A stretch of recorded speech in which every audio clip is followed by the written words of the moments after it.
Our next panel is about your first year as a professor. So once you've applied through all the great advice we got in the last session and got the job, now what? Oh my gosh, I have to be a real person now. How does that happen? I've told Heather this is my personal pet session because this is me right now. So I hope you guys enjoy it because I'm really excited for it. So on our panel today, we have Heather Betts from Albion College and Liz Edwards from James Madison University and Dr. Phil Clifford from University of Illinois Chicago to share with you their advice about how to start your career as a professor. So we're just going to do some quick introductions and then get into some topics that we think are things that we all need to think about as you go into your first year. As Carissa said, I'm at Albion College, which is a small liberal arts school in Michigan. I am also from Michigan State. I'm one of the large group of us who all studied, thank you guys, who all studied under Dr. Pavarnik and Dr. Pfeiffer from MSU. Obviously, with it being a small liberal arts school, we are teaching intensive. It is just undergraduate students.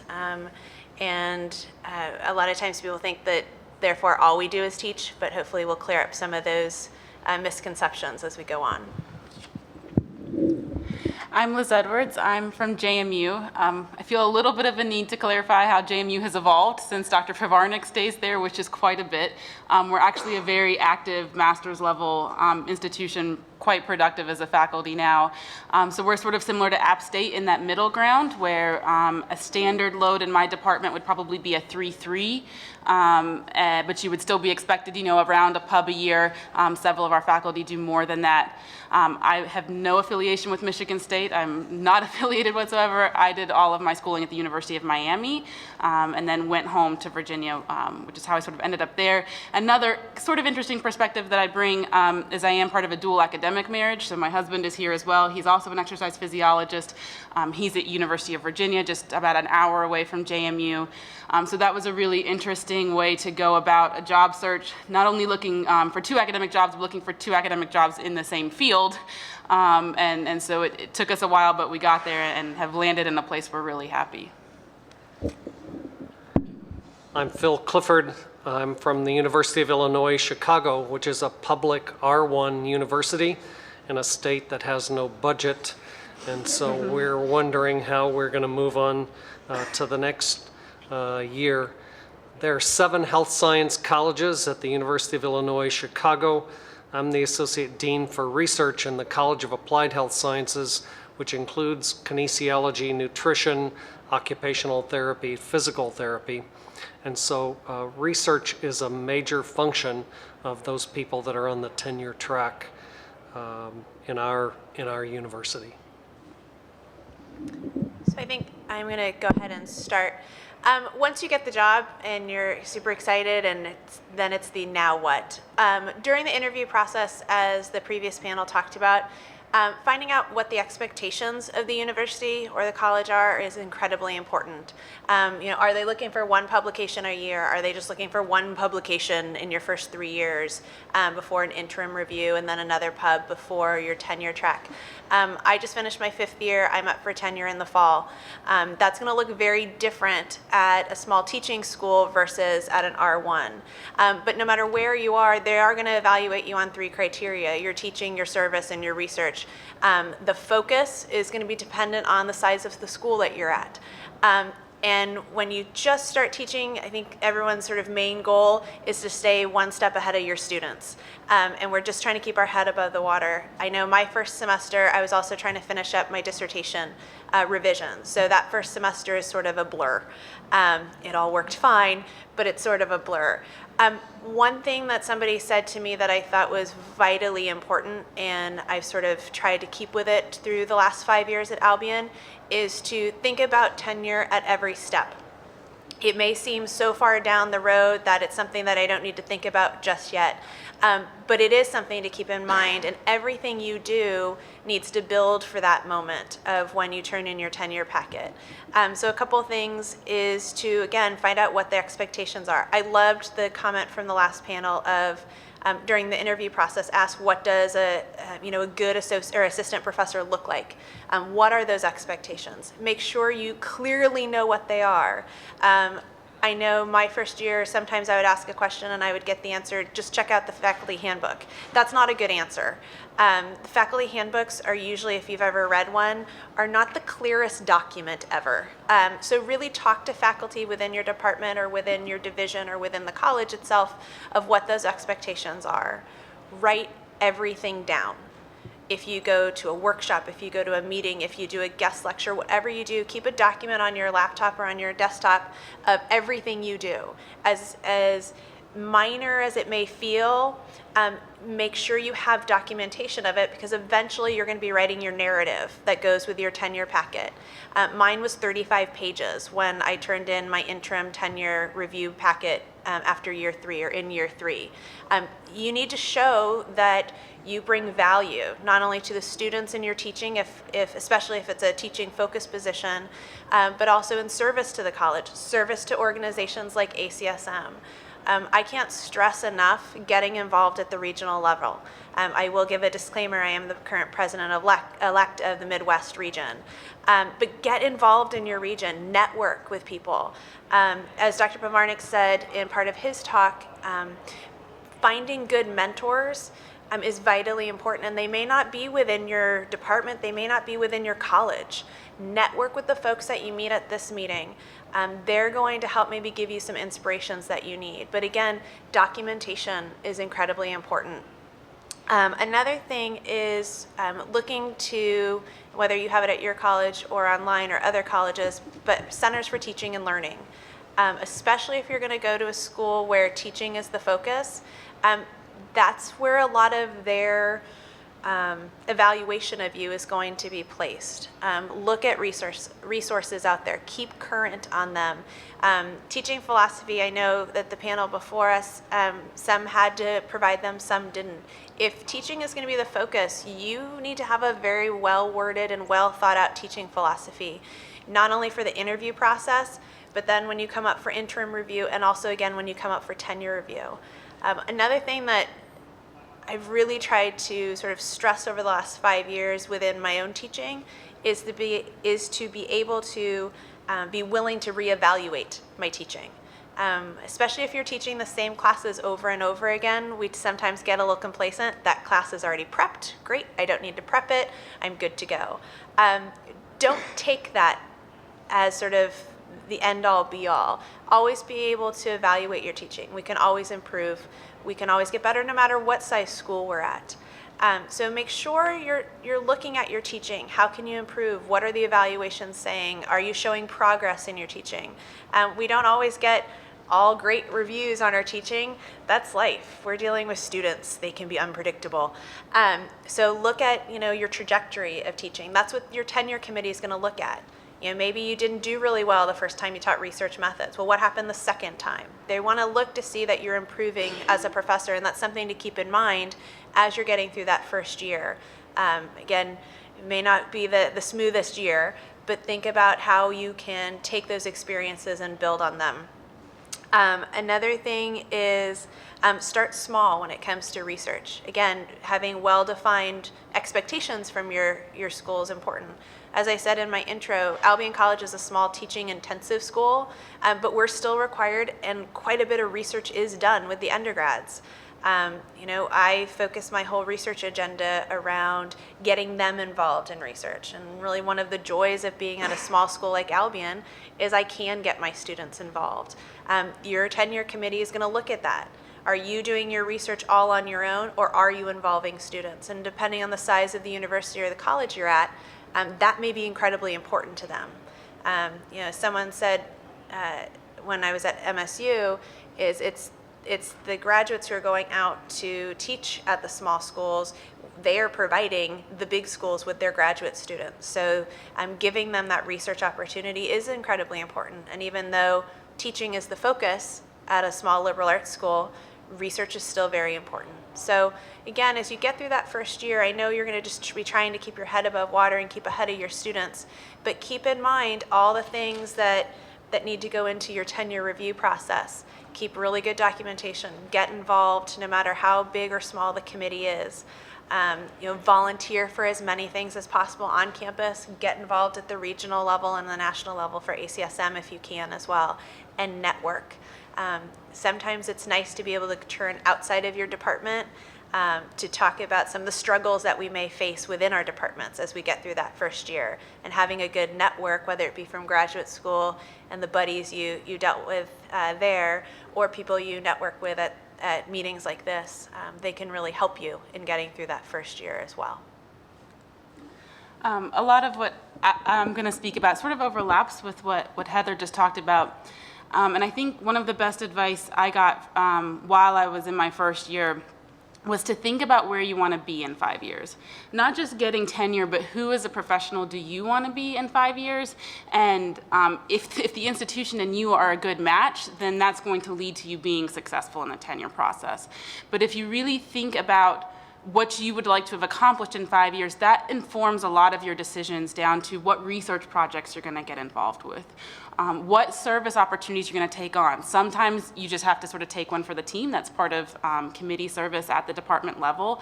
But sometimes you have some say, and you want to make sure that your first year is incredibly busy. I'm not going to lie to you here, because you're trying to do new preps.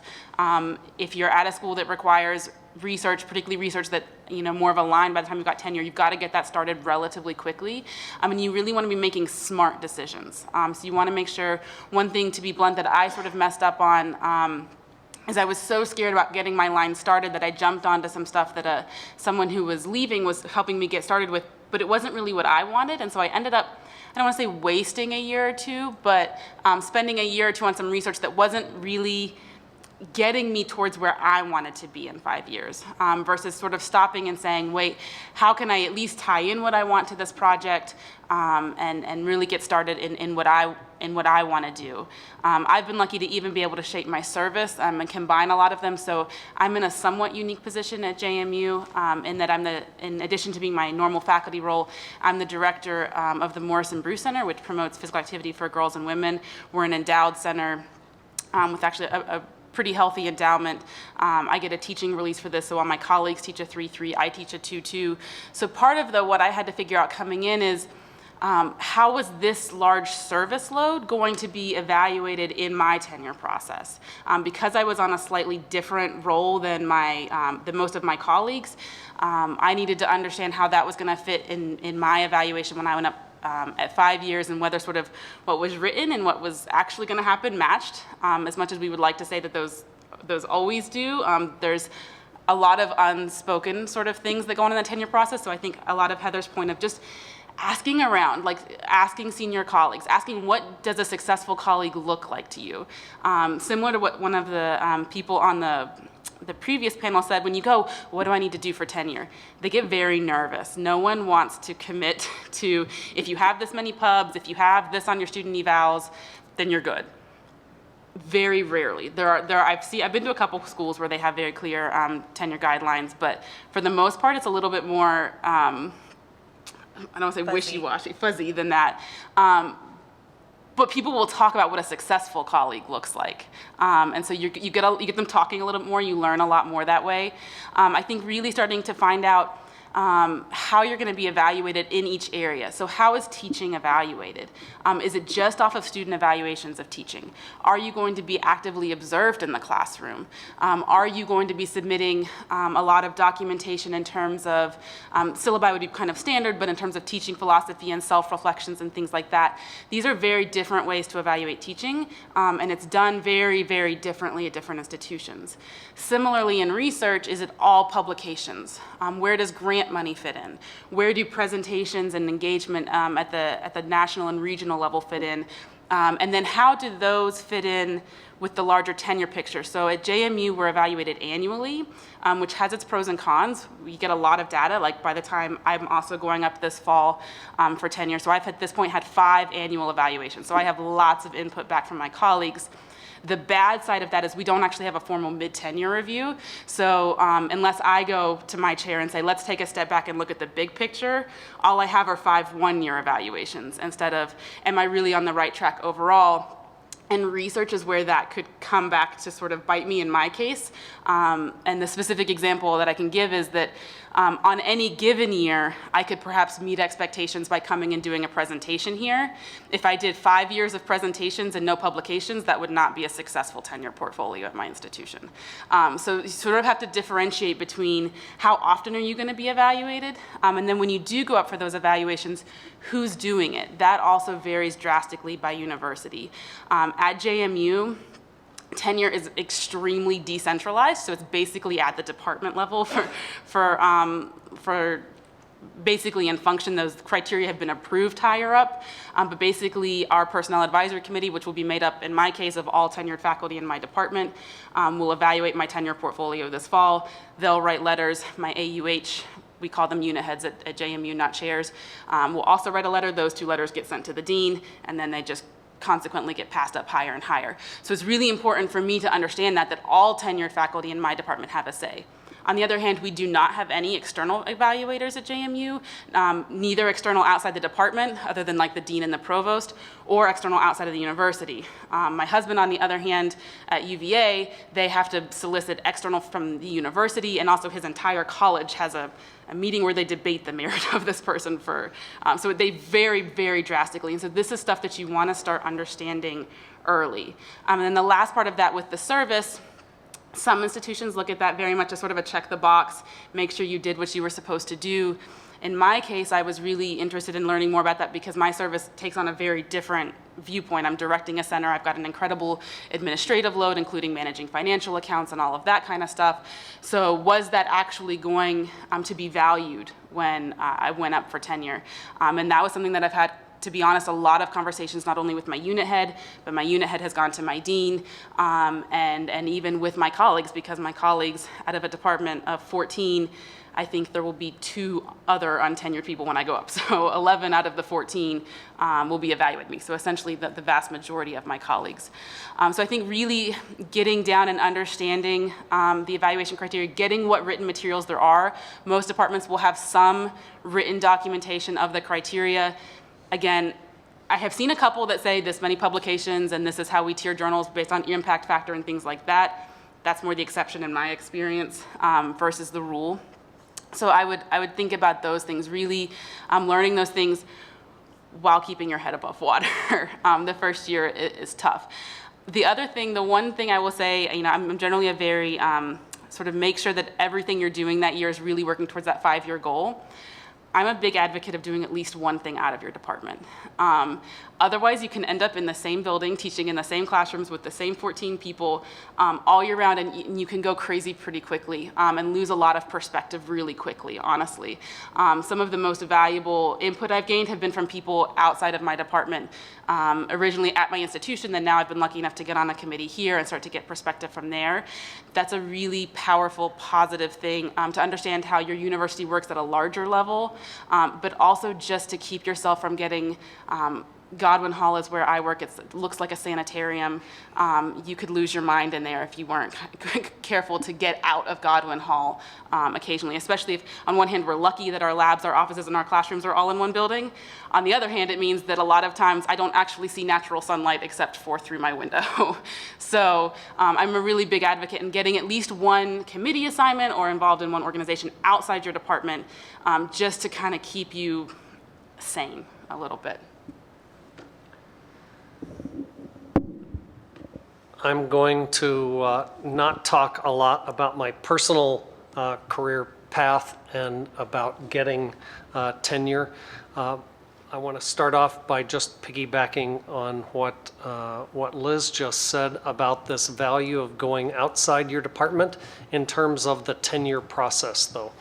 And that is that when you go up in most institutions, you're required to get letters of recommendation, letters of reference from not only people within your university, but people outside your university.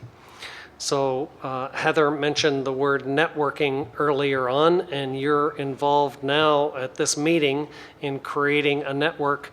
That network is going to be important for you in helping find your first position, but it's going to be even more crucial when it comes up to that tenure and promotion process. because you'll have to identify people in your institution, and they could be outside your department, as Liz mentioned, but also people outside your university that will provide a letter of reference. And you don't usually contact them directly. You provide a list to some anonymous committee that contacts them on your behalf. So that process of networking that you're beginning now really becomes important as you move along in your career.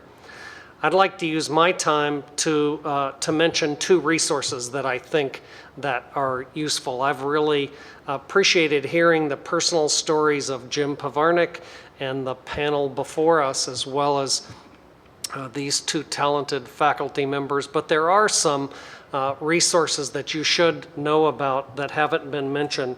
And the first that I'd like to tell you about is a book called Making the Right Moves. This book was intended to help people manage their academic careers and labs. Most of us here have no formal training in lab management, people management, budget management, time management, and this book aims to fill that gap. So there are chapters on getting that first job, but there are also chapters on how to hire people, how to work with people in your lab, how to set up collaborations, how to manage the data in your lab. The book is available for free in PDF format, and so this is maybe the most important thing you need to know. If you go to hhmi.org and look up Making the Right Moves, then you'll be able to download it as a PDF, and I think you'll find some real value. If you're still a graduate student, one of the things you might think about is getting a group of other peers to go through this book with you. Take one chapter at a time, agree to read it, and then get together and talk about what you got out of it or what questions you still have. We've heard and constantly hear a lot about mentoring, but often that's thought about with the idea of having a senior person that's going to tell you the wealth of their experience. But the literature tells us that peer mentoring is really an effective way to learn, and you can learn from those around you very well. The most valuable recommendation I can provide for you is to create an individual development plan. You may have heard this term or this phrase of an IDP, but you may not have. An individual development plan takes into account who you are and where you want to go. You heard from Jim earlier that he's a que sera person. He waited until opportunities came up and then took advantage of them. But some of you may like a little bit more of a planful approach, something where you have a little bit more systematic planning process.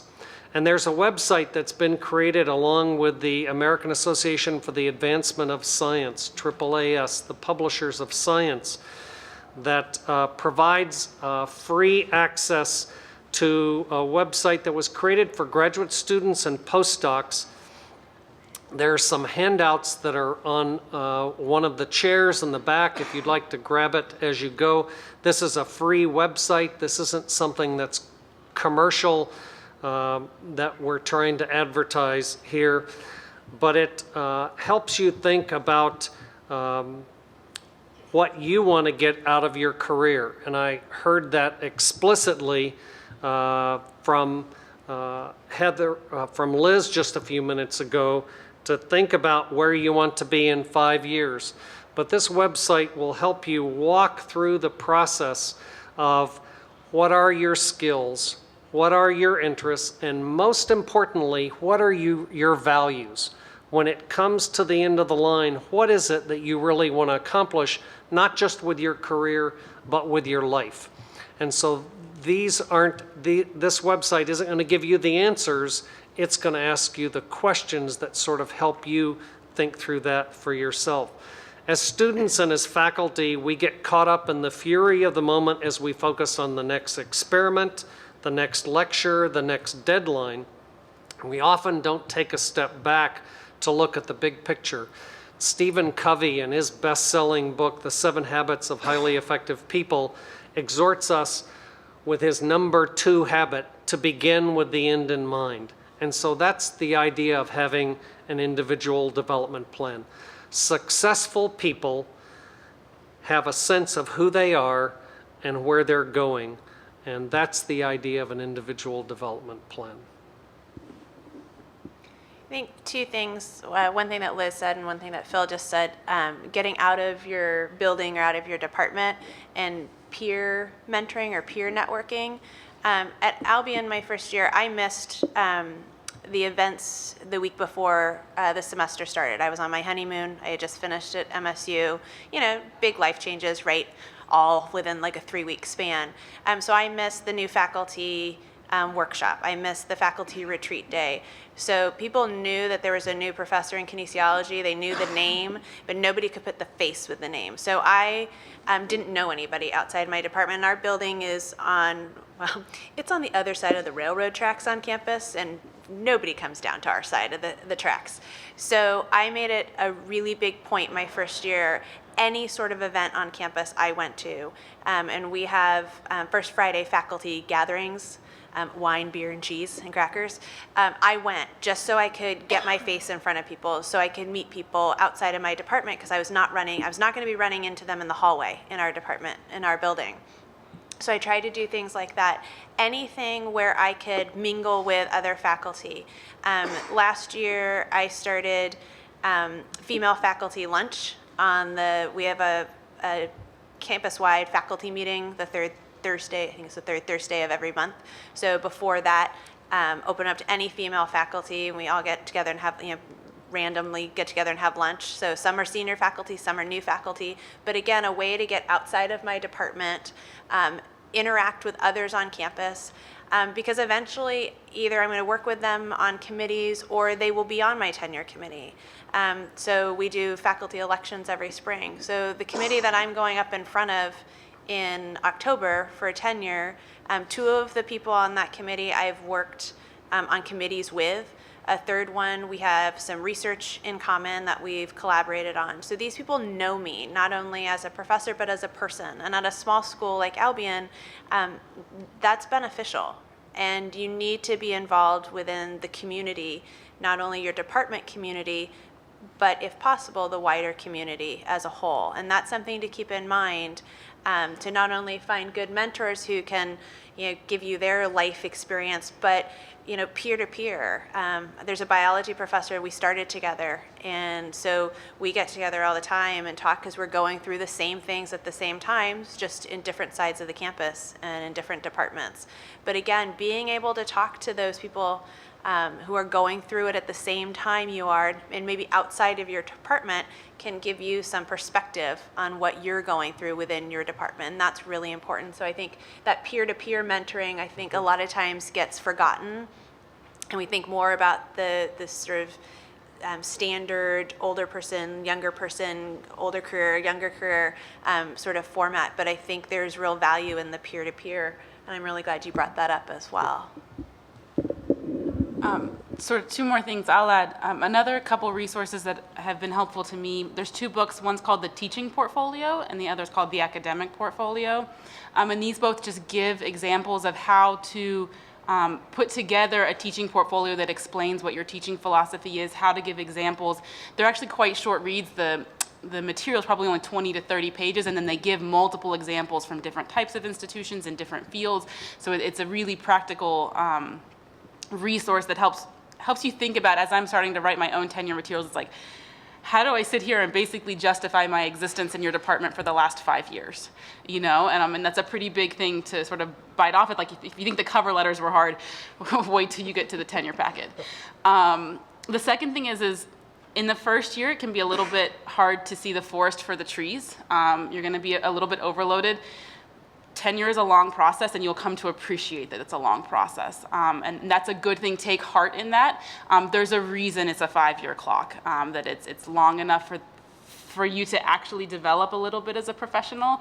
And so I think that first year, it can feel really make or break on every single thing. If you get a bad teaching eval, if a grant falls through, if a pub falls through, know that you've got time to recover. And in fact, probably the more important thing on your tenure portfolio is the trajectory. So they want to see that there was growth in your teaching, that there was growth in your research.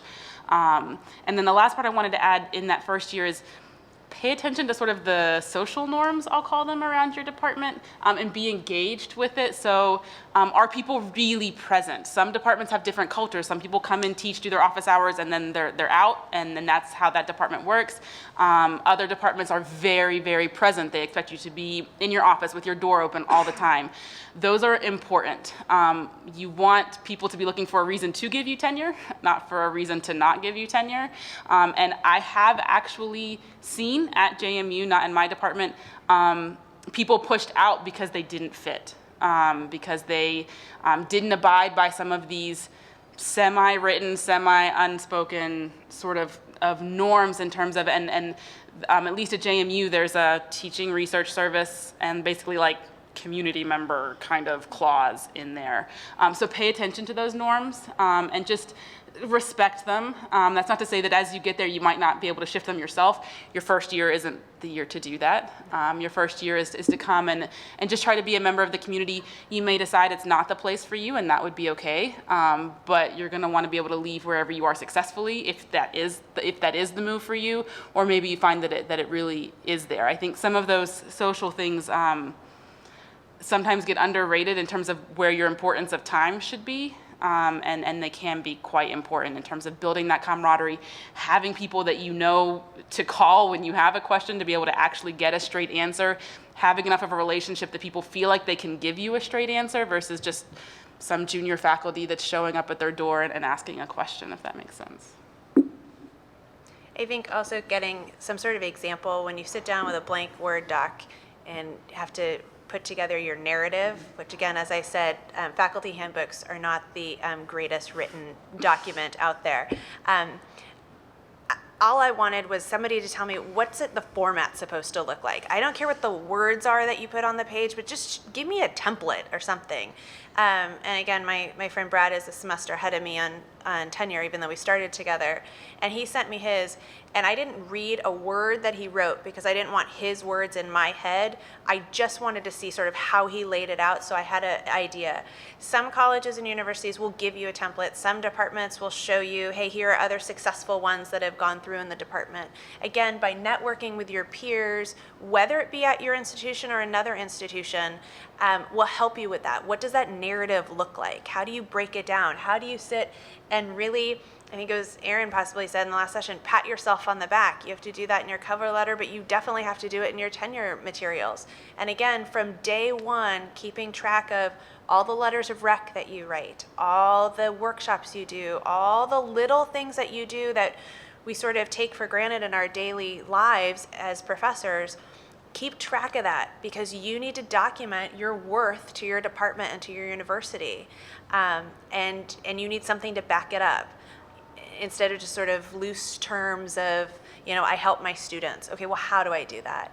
What have I done to help the recruitment of new students? Which admissions receptions do I go to? I mean, I'm talking really concrete dates and details. And again, volunteering for things. When they put out the call, last week I did a teaching sort of symposium for U of M grad students of what it's like to teach at a liberal arts college. It was part of their summer seminar for their Center for Teaching and Learning.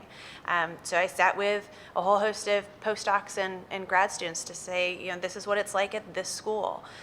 Doing that homework and again, being able to volunteer adds to what you can document for your worth when it comes to tenure time.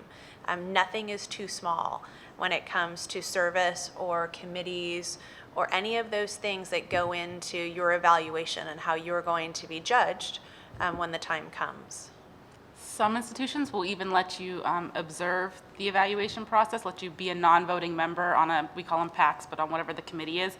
If you can do that, that is the best way you will spend your time. Being able to be privy to those conversations. It's one thing to sort of see sort of the product or even see a letter someone got, to actually see the conversations as they occur. That would be one of the best uses of your time if your institution allows that. So I'll just say at a large public university, those discussions are really quite hidden, so much less open, and so the discussions within the department, so that it's actually not within a department, but it's within a college, and some really difficult discussions there, but then it goes on to the university level, and so you have to get beyond both of those hurdles. In the health science colleges, it's generally required that you have some kind of research grant.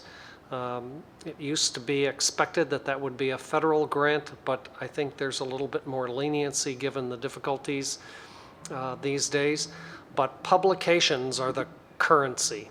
So yes, you have to document your teaching evaluations. Yes, you have to document reviews of manuscripts that you've done. Yes, you have to document the time that you've spent in the community and being a good citizen. But the threshold has to do with whether you've produced scholarly efforts. So it's one of those things where if you don't have that, then doing everything else and being involved in lots of other ways isn't going to get you beyond that hurdle. To contrast that, just to let you sort of to give a different perspective from the master's level institution, so our JMU-wide criteria are you have to be excellent in one of the 3 pillars and satisfactory in the other 2. That is literally all of that the university handbook says. You can see that that's not very much. Each department then has criteria for how each of those are evaluated. Certain departments on our campus require that the excellent come in teaching because of our history as a teaching college.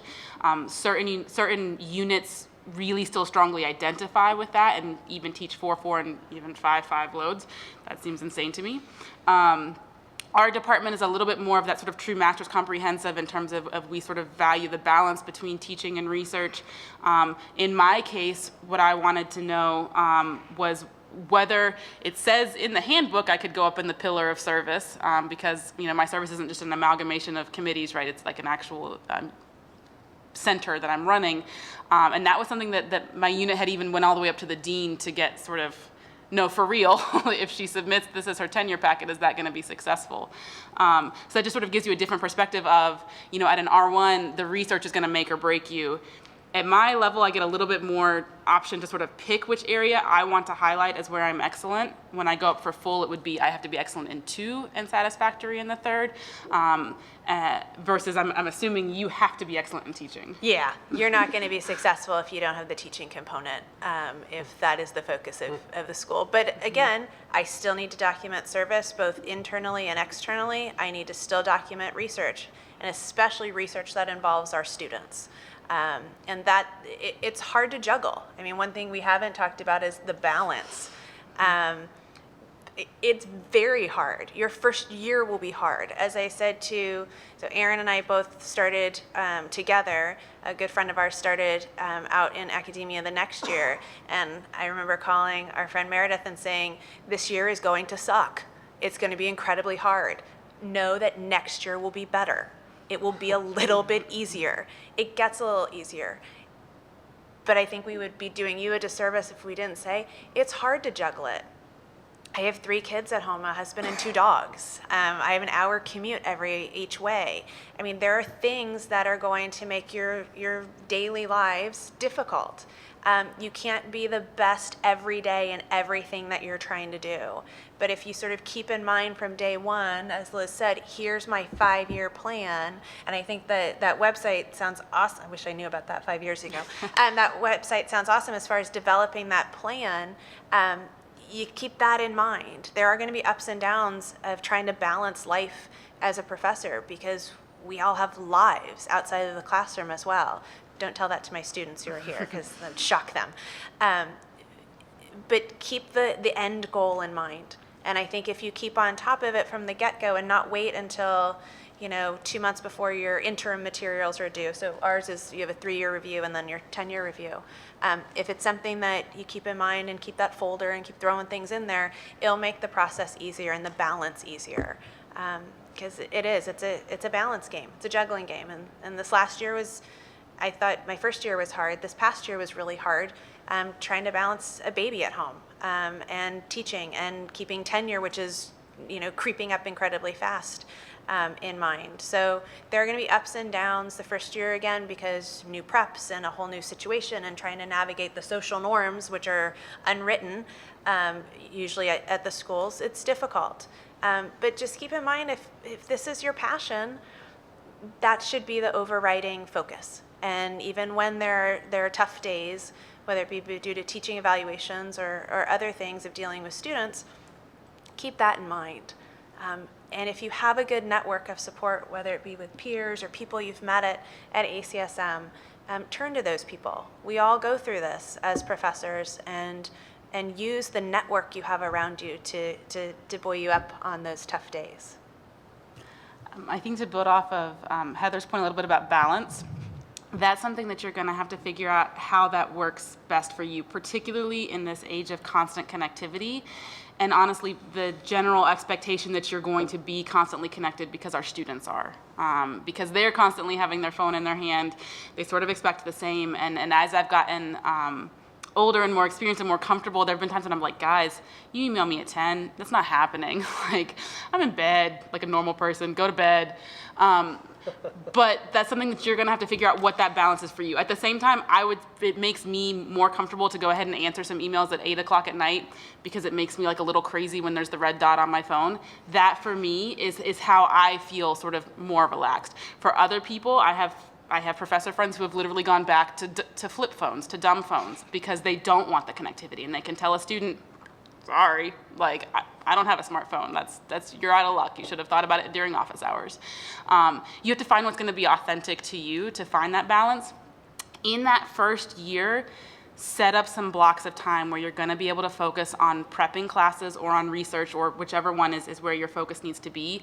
If you're sitting on your laptop with your email constantly buzzing, because it will, I can certainly assure that, you're going to be far less productive than if you turn that off. Focus on prepping your class, focus on writing for 2 or 3 hours or even an hour at a time. That's going to be a really important skill that was one of the harder for me to develop. You have an incredible amount of autonomy. It's one of the beauties of our job.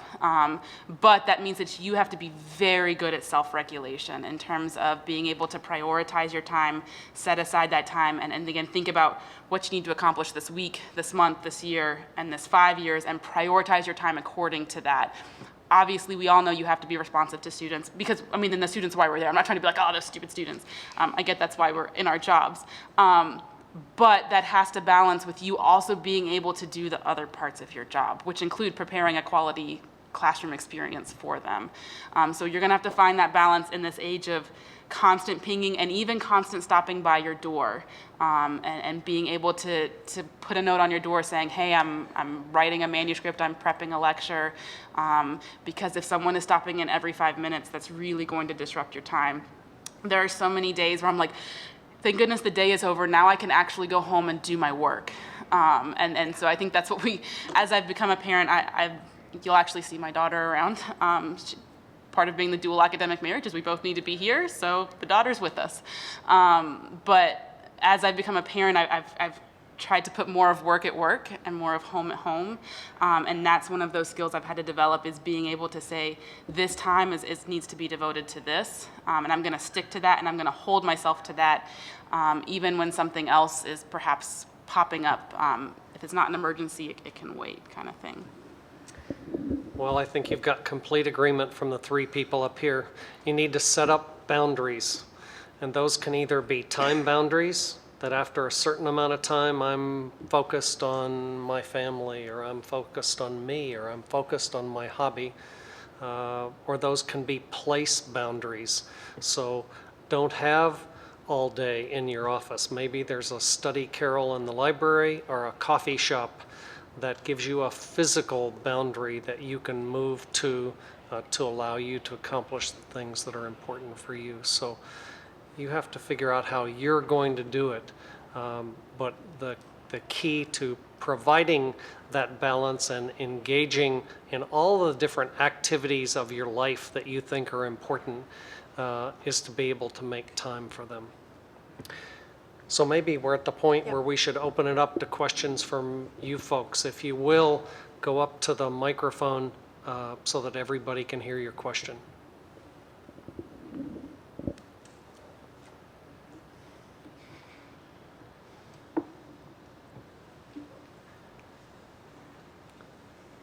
So I said this was just for me, right? Okay. One thing that I've seen happen at institutions, I won't say which one, is that senior faculty may have projects that they're really excited about and they think are a good fit in collaboration with new faculty, and they say, hey, why don't you come work on this and this and this? How do you set a line between making sure you're a good colleague and getting involved in things, but also protecting your time to do things that are going to be important to where you are 5 years down the road for review? Go ahead. That's a great question, because that's kind of exactly what happened to me. I think first, very clearly outlining what they're asking of you. Even just starting that conversation of, do you see me as actively collecting data, as overseeing students, as a logistics scheduling person, just in the writing data analysis phase. Understanding that better can help you understand whether that's a good fit or not. And then I think offering concrete ways that you may be able to be involved within the limits of what you're trying to accomplish. Instead of just saying no, saying, I've got a lot on my plate, but here's how I could help this project. Here are the skills that I think are sort of the best intersection of what you're looking for and what I'm looking for. And so that way I think you're not just blowing them off, but it's again back to those boundaries. And then they'll start to see you as someone who has your own independent research agenda, not as a glorified graduate student. And I think that helps you define that autonomy, which is particularly important. I had this sort of differently because I did all of my degrees at Miami. I had this issue more at the doctoral level of being able to define myself at different levels. But I've seen this happen when people go back to a school that they attended, being able to now define yourself as a colleague versus just a student who's extended. That becomes really important to sort of subtly and gently start drawing those boundaries. I would just comment that collaborations are increasingly important in science as science becomes more interdisciplinary.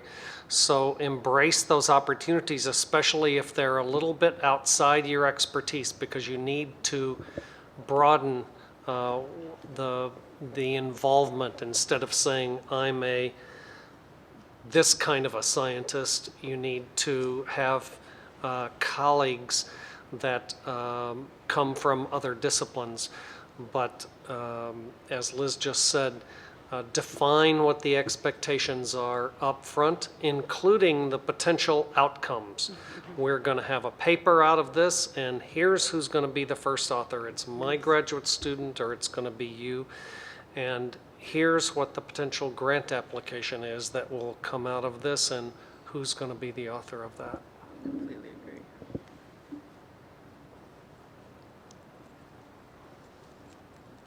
I know I'm not a student, but prep was a big thing, and that was one thing my first year I was blown away by. So for your typical, let's say 1 hour lecture, how many hours did you spend prepping just to give them a quantitative scientific data number that we love? Because I will tell you, for a 1 hour lecture for me, it was 3 to 5 hours of prep that first year. And mind you, right, that's 1 hour on a Monday, minus the 3 classes I teach Monday, Wednesday, Friday. So same to you, what's a typical time length, and then how much did you prep for that, just to give you an idea of where your time is spent that first year? It felt like all I did was prep, especially because I was teaching for the first time anatomy and human physiology, which I did not teach in graduate school. So I'd say 3 to 5 hours, not an exaggeration, per lecture. I mean, thank God for publisher resources, I won't lie. So I wasn't creating PowerPoints, but I had to figure out what this looked like because it had been a long time since I had taken an anatomy class as an undergrad, and now I was teaching one. I had nothing in the recent memory to pull from of, oh, well, this is how, Piv taught it, or this is how Dr. Pfeiffer taught it. I have an example. It had been a long time. And so don't underestimate the amount of prep that you will be doing. It will be substantial. And again, I felt like the students could see through me that I was, 1 or 2 lectures ahead of them. And I was just shocked when I got my evaluations at the end of the semester of how well organized I was and how well prepared I was. I was like, oh cow, I must have just completely fooled them because I felt like I was just keeping my head above water. They don't know any better, to be honest. So as long as you can sort of keep a day or 2 ahead of them, try to do as much as you can ahead of time. If you know already what you're going to be teaching in the fall, my God, start next week when you're home. Even putting your syllabi together now. Do not wait till August. So at least you have an idea of what my semester looks like. Again, call on your network of buddies. Chris, I said it to you before the session started. Tell me what you're teaching. If you need anything, call. I'm more than happy to share. And I think I have found that to be incredibly rewarding. The network of people I have from both my master's and my doctoral work of, if I need something, just give me your syllabus. Can I just see, how did you teach this? So like I'm teaching sport nutrition in the fall for the first time. I've never taught nutrition. So I reached out to 2 of my buddies at various schools who I know teach it. Be like, can I just see what you cover? What topics are important that you think, this is what you teach all the time. So again, I can't stress enough the network. I'll speak for us. I'll try.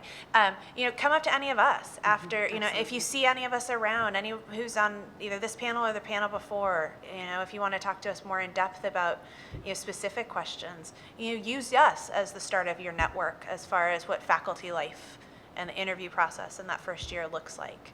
We've all been there. And I think, especially if you're at a teaching intensive school, we like teaching, we like helping, we like all of that. And whether it's an undergrad or a first year faculty member, use us. I would agree. I would say even one of my classes was just on obesity, talk about the broadest topic ever. Some of those lectures took me 10 to 15 hours to prep because if I was teaching about the economics of obesity, just to get my own head wrapped around something that was pretty solidly outside my field, but I felt like was an important thing to talk about when we're talking about the impact of obesity.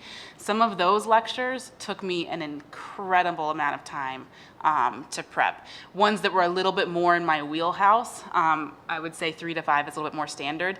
The other thing I would prepare you for, after about the 3rd or 4th time you've taught a class, that's when you see like a really nice break in terms of how comfortable you are. For the first several years, the first semester was sort of get everything on the slides or get everything in my lecture notes. The second one was, okay, I don't like talking to people for 75 minutes straight. How can I build in formative assessments and other techniques within my class to help build those in? Maybe you're amazing and you can build those in the first year. For me, it was like just get the material there, make sure I feel like I gave them all of the information I felt like was required for a class. After about the 3rd or 4th year, it was like, okay, this actually looks like what I want it to look like. And now I'm going back to brand new preps this fall, which is just making me cry a little bit inside. But because I know that it's really like a 3-year process until I get back to the place I am now in terms of just really feeling good about where a class is sort of as a whole. There'll be pieces you love from the beginning, but know that and just it's okay. That's the process everyone goes through. You will look back and feel a little bit bad for your students that you had your first semester. That's okay. They had a good experience. You're a qualified person. That's why you got the job. So give yourself that grace, but then continue trying to improve and get better. And don't forget, with all the stress of prepping, you have to grade too. So as you're trying to keep up on the prep and then, oh crap, I had them do an 8-page research paper and there's 32 of them in the class, and I'm madly trying to grade those, which wine helps, just keep that in mind.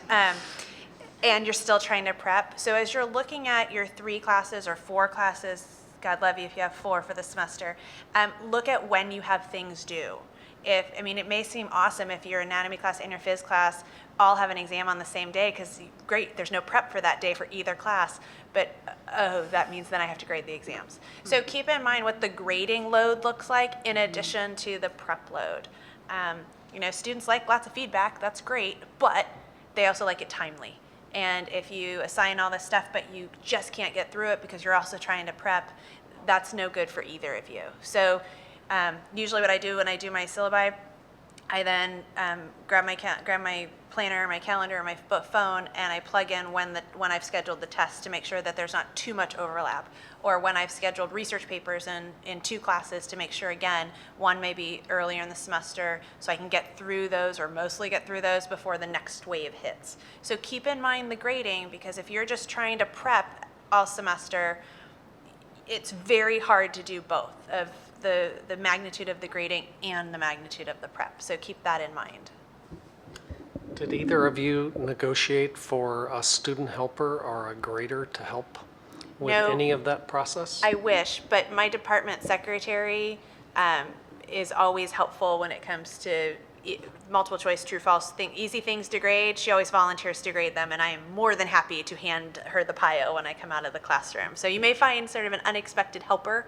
At a fully undergrad school, I don't have TAs, I don't have graduate assistants, so when it comes to the grading, it's me or Nikki sometimes, which is helpful. We do have what we call collateral at JMU. So we have, in our department, we actually have I think 14 graduate assistants. We have a pretty healthy funding for that. And so each professor is allowed to have 5 hours a week of a graduate assistant that we can use sort of however we see fit. What I will say is that the grading is how I keep the best pulse on the class and how it's going. So it's a double-edged sword if you hand it off. What I would ask about, and this is going to depend on your institution, is whether you can have a reduced teaching load for the first year. And if you can, and even if you can't, can you have overlapping preps? Can you teach 2 sections of ex-phys? Because the time in the classroom is sort of the least amount of time in terms of the teaching. So I don't think that's an unreasonable question. It may not always be able to happen, but that's a normal question to ask when you're negotiating with people, or even the same prep from fall to spring, so that you're not, ideally you're not going to go in and have 6 brand new preps over your first year. That's a pretty rough year. I thankfully have not had to do it, but I have many colleagues who have. So if you can double up a prep or have at least one the same fall to spring, that's going to really help keep you sane. True. Other questions?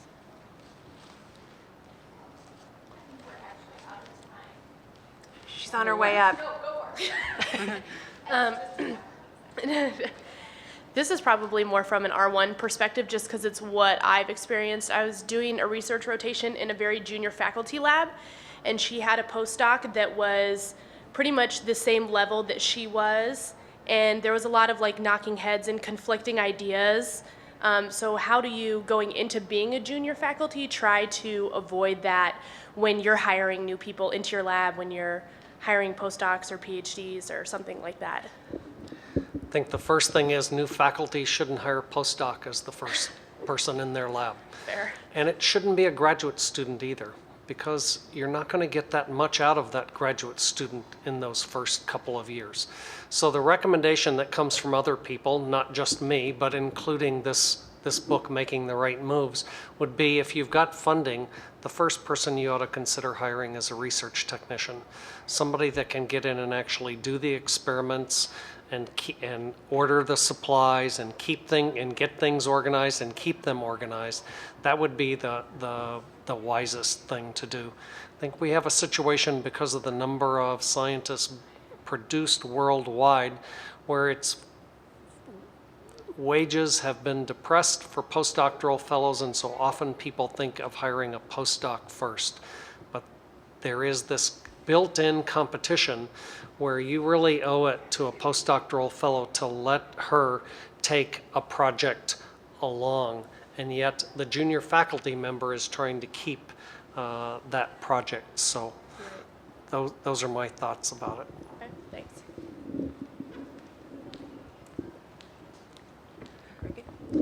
Thank you all for coming. I think to echo what Heather said, please feel free to approach me in the hall. You'll see me probably with my stroller and my daughter, so I'm easy to find.